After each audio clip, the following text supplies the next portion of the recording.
अब आप भी पेट्रोल या डीजल कार खरीदने का अगर प्लान बना रहे हैं तो जरा रुक जाइए, क्योंकि आज की खबर आपको सोचने पर मजबूर कर देगी कि फिलहाल कोई कार खरीदनी भी चाहिए या नहीं। क्यों? क्योंकि बहुत जल्द ही हमारी सड़कों से पेट्रोल और डीजल की गाड़ियां गायब होने वाली हैं, मतलब उन पर बैन लग सकता है। ये मैं नहीं कह रहा हूं, बल्कि सुप्रीम कोर्ट ने ये बात कही है। तो वाकई सुप्रीम कोर्ट ऐसा फैसला लेने वाला है या फिर ये कुछ स्पेसिफिक गाड़ियों के लिए होगा? क्या आम कार खरीदार को भी इस बात से परेशान होना चाहिए? और सुप्रीम कोर्ट अगर पेट्रोल डीजल गाड़ियां बैन कर देगा तो फिर इसके बदले चलेगा क्या सड़कों पर? चलिए समझते हैं इस पूरे मुद्दे को। मेरा नाम है रोहित कौशिक और आप देख रहे हैं मनी 9। तो पहले बात खबर की कर लेते हैं ताकि आपके मन में पैदा हो रही चिंता कुछ दूर हो सके। दरअसल सुप्रीम कोर्ट ने गुरुवार को इलेक्ट्रिक मोबिलिटी को तेज करने के लिए, यानी उन्हें रफ्तार देने के लिए ये बात कही है। सुप्रीम कोर्ट का कहना है कि हाई वैल्यू वाली पेट्रोल और डीजल गाड़ियों को धीरे धीरे बंद कर देना चाहिए। इसमें वो कार शामिल होंगी जो महंगी और प्रीमियम सेगमेंट में आती हैं। मतलब आम लोगों को इसमें फिलहाल परेशान होने वाली कोई बात नहीं है, लेकिन ऐसा नहीं है कि ऐसा कोई भी फैसला आने वाले समय में आपके लिए लागू ना हो, मतलब आम गाड़ियों पर लागू ना हो। इसलिए खुद से ही हम सबको पेट्रोल और डीजल की गाड़ियों को धीरे धीरे कम कर देना चाहिए, उनसे दूरी बना लेनी चाहिए। लेकिन आप कहेंगे भाई देश में ईवी के लिए इंफ्रास्ट्रक्चर कहां से आएगा? वो तो ढंग का है नहीं, तो पेट्रोल डीजल की गाड़ियों को बंद कैसे किया जा सकता है?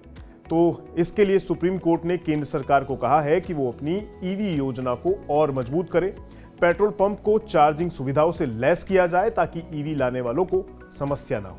अगर ये योजना सच में पूरी तरह काम कर जाती है तो आने वाले सालों में हम साफ हवा और कम प्रदूषण वाली सड़कों पर चलेंगे। हालांकि फिलहाल तो दिल्ली और एनसीआर में पहले से ही कई पुरानी पेट्रोल और डीजल वाली गाड़ियों पर बैन लगाया जा चुका है। क्यों? क्योंकि दिल्ली में 1 नवंबर 2025 से BS4 और BS5 वाली डीजल गाड़ियों पर बैन लगाया गया प्रदूषण के चलते। यानी ये परमानेंट नहीं है, चीज़ें ठीक होती हैं तो फिर ये वापस सड़कों पर दिखेंगी। लेकिन अगर सरकार वाला मामला सेट हो गया जो सुप्रीम कोर्ट ने कहा है, तो फिर इन पर गाज गिर सकती है आने वाले वक्त में।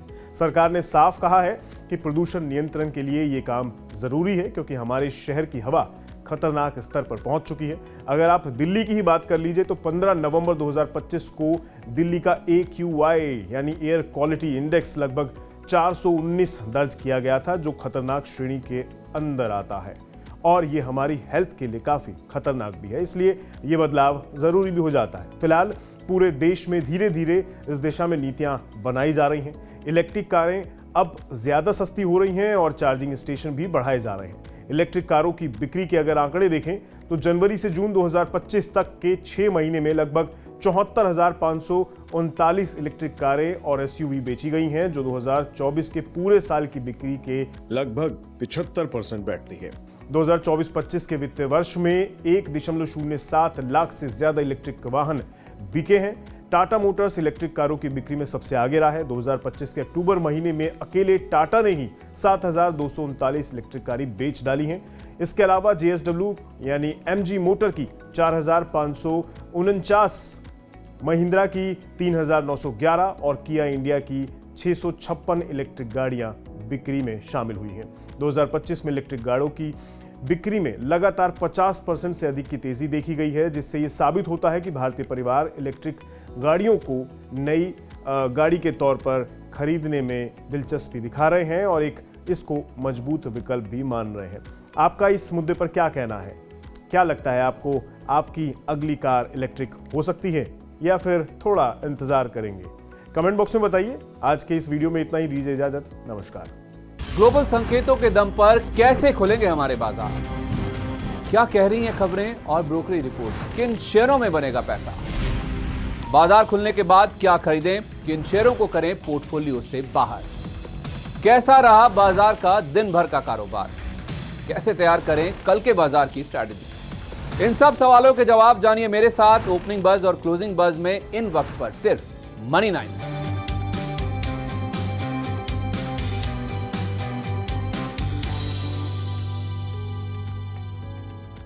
मनी 9 लाया है मेंबरशिप प्रोग्राम मनी 9 प्राइम। अब आपके दिमाग में कई सारे सवाल होंगे, मसलन आखिर क्या है ये मनी 9 प्राइम? आपके लिए यानी दर्शकों के लिए इसके क्या फायदे हैं और एक बड़ा सवाल ये कि मनी 9 प्राइम से आखिर जुड़ना कैसे है, तो इसकी पूरी जानकारी हम आपको देने जा रहे हैं। मनी 9 प्राइम में 3 प्लान होंगे, इकोनॉमी, स्टैंडर्ड और वीआईपी। तो फटाफट ज्वाइन कीजिए YouTube पर मनी 9 प्राइम। ज्वाइन करने के लिए मनी 9 के YouTube पेज पर जाइए, होम पेज पर मिलेगा ज्वाइन बटन, इसे क्लिक करें, अपनी पसंद का प्लान चुनें और बस हो गया, अब आप रहेंगे सबसे आगे।